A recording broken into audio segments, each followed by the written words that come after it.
మర్రి golden diamonds ప్రారంభోత్సవ మరియు అక్షయ తృతీయ ప్రత్యేక ఆఫర్ గా VA పై ఫ్లాట్ 25% తగ్గింపు. మర్రి గోల్డెన్ డైమండ్స్, కుకట్పల్లి, హైదరాబాద్.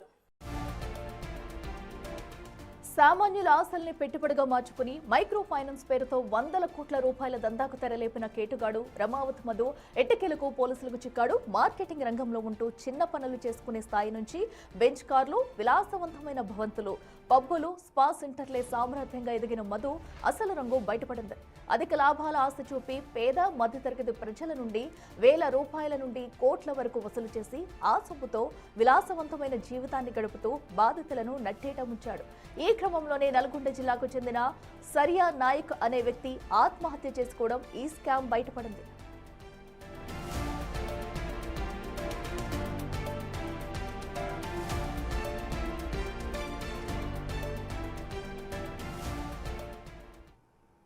రెడ్డికి మరింత సమాచారం మా ప్రతినిధి రాణా లైవ్ లో అందిస్తారు. రాణా, చెప్పండి, ఏదైతే అటు మైక్రో ఫైనాన్స్ తో ఇప్పటికే బాధితులంతా కూడా బయటకు వచ్చి తమ ఆవేదన అయితే వ్యక్తం చేస్తున్నారు. అయితే ఈ నేపథ్యంలో రమావత్ మధు కూడా పోలీసులకు చిక్కినట్టు తెలుస్తుంది. సో ఎన్ని రోజుల నుంచి, సో ఎంతమంది ఈ దీంట్లో ఉండి ప్లాన్ అంతా వేసుకున్నారు, ఎన్ని రోజుల నుంచి ఇది అంతా మొత్తం కొనసాగుతుంది, పోలీసులు ఏం చెప్తున్నారు? నల్గొండలో ఒక మారుమూల ప్రాంతంలో తండాలో పుట్టినటువంటి రమావత్ మధు అక్కడ చిన్న చిన్న పనులు చేసుకునేవారు. అంటే చిన్న బండి తీసుకుని కనీసం పెట్రోల్ లేనటువంటి సిచ్యువేషన్ అతనిది.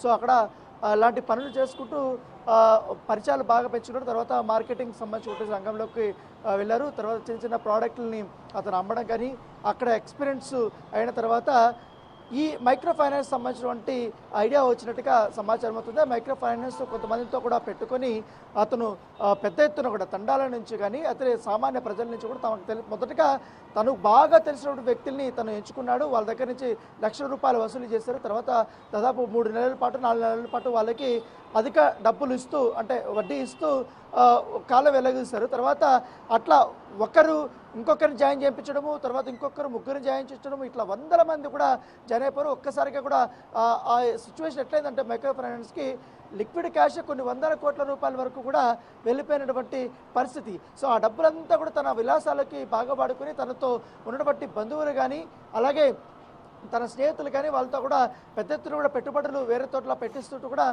బయటపడిన నేపథ్యంగా పడుతుంది.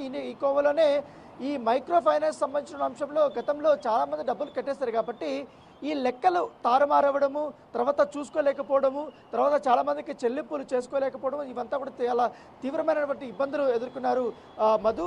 అప్పట్లోనే ఈ ఎక్కువ మంది డబ్బులు ఇచ్చేసారు కాబట్టి అప్పులు చేసో లేకపోతే బంగారంతో కుదవబెట్టో లేకపోతే వేరే వాళ్ళ దగ్గర తీసుకొని ఇచ్చి ఇక్కడ పెట్టుబడి పెట్టడము. ఎందుకంటే ₹10 పెడితే మీకు ₹15 వరకు కూడా ఇస్తారనేది అతను చెప్పినటువంటి వర్షన్. ఎందుకంటే షార్ట్ టర్మ్లో ఎక్కువ డబ్బులు వస్తుంది అనేసి ఈ సామాన్యులు కానీ వీళ్ళందరూ కూడా ఎక్కువగా ఆశపడ్డారు. సో అట్లా వెళ్ళినప్పుడు కొంతమందికి ఇచ్చారు, కొంతమందికి ఎగర కొట్టేస్తారు. అయితే పెట్టుబడి పెట్టిన డబ్బులన్నీ ఇవ్వనేసి కూడా అతని చుట్టూ తిరిగినప్పుడు ఇవ్వలేకపోవడము, తను చాలామంది ఆగ్రహం వ్యక్తం చేసి ఆత్మహత్య లాంటి పరిస్థితికి వెళ్ళిపోయినటువంటి సిచ్యువేషన్స్, కొంతమంది డిప్రెషన్కి వెళ్ళిపోయారు. సో ఈ కేసు చిలికి గాలివానేలాగా నల్గొండలో స్టార్ట్ అయ్యి ఇప్పుడు దాదాపు అనంతపురంలో, ఇటు కర్నూలు, బెంగళూరు, చిత్తూరు, ఇట్లా అన్ని దీంతోపాటు హైదరాబాదు అన్ని ప్రాంతాలు కూడా చుట్టేసినటువంటి నేపథ్యం అయితే కనపడుతుంది. చాలా పక్క ప్రణాళికతోనే రమావత్ మధు మొదటి నుంచి కూడా ఈ యొక్క మైక్రో ఫైనాన్స్ సంబంధించిన స్కామ్ని చేశారని కూడా చెప్తున్నారు. ఆ కోవలనే కొంతమంది ప్రముఖుల పేర్లు వాడుకోవడము, నా వెనకాల వాళ్ళు ఉన్నారు,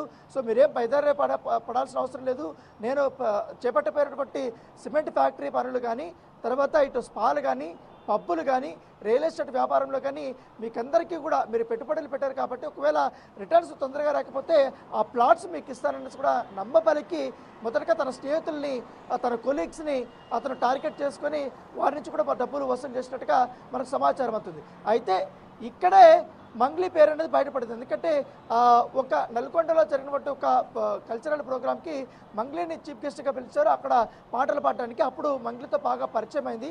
సో ఆ పరిచయం కాస్త బాగా వ్యాపారాల వరకు కూడా వెళ్ళింది అనేసి కూడా బాధితులు వారు చెప్తున్నారు. దానితో పాటు ఇప్పటి వరకు మంగ్లీ పాత్ర ఎంత అనేది కూడా తేటతెల్లం చేయాల్సిన అవసరం ఉంది. ఎందుకంటే దాదాపు 2 నెలల నుంచి కూడా మధు కోసం ఎదురు చూస్తున్నారు పోలీసులు. అనేక రకాలుగా కూడా గాలింపులు చర్యలు చేపట్టారు. అయితే పటాన్చెరులో ఉన్నటువంటి ఒక ప్లేస్లో అతను ఉన్నాడు. అక్కడి నుంచి వీడియోలు రిలీజ్ చేస్తూ వస్తున్నటువంటి సిచ్యువేషను. సో అతన్ని నిన్న వెత్తడి పెరిగిపోవడం కుదిరి పోలీసులు ఏ క్షణంలోనైనా అరెస్ట్ చేసే అవకాశం ఉందనేసి ఇన్ఫర్మేషన్ రావడంతో అతనే స్వతహాగా మియాపూర్ పోలీస్ స్టేషన్లో లొంగిపోవడానికి వచ్చినప్పుడు ఈఓడబ్ల్యూలో ఆల్రెడీ 30 కేసులు దాకా ఉన్నాయి కాబట్టి ఫ్రాడ్ కేసులు.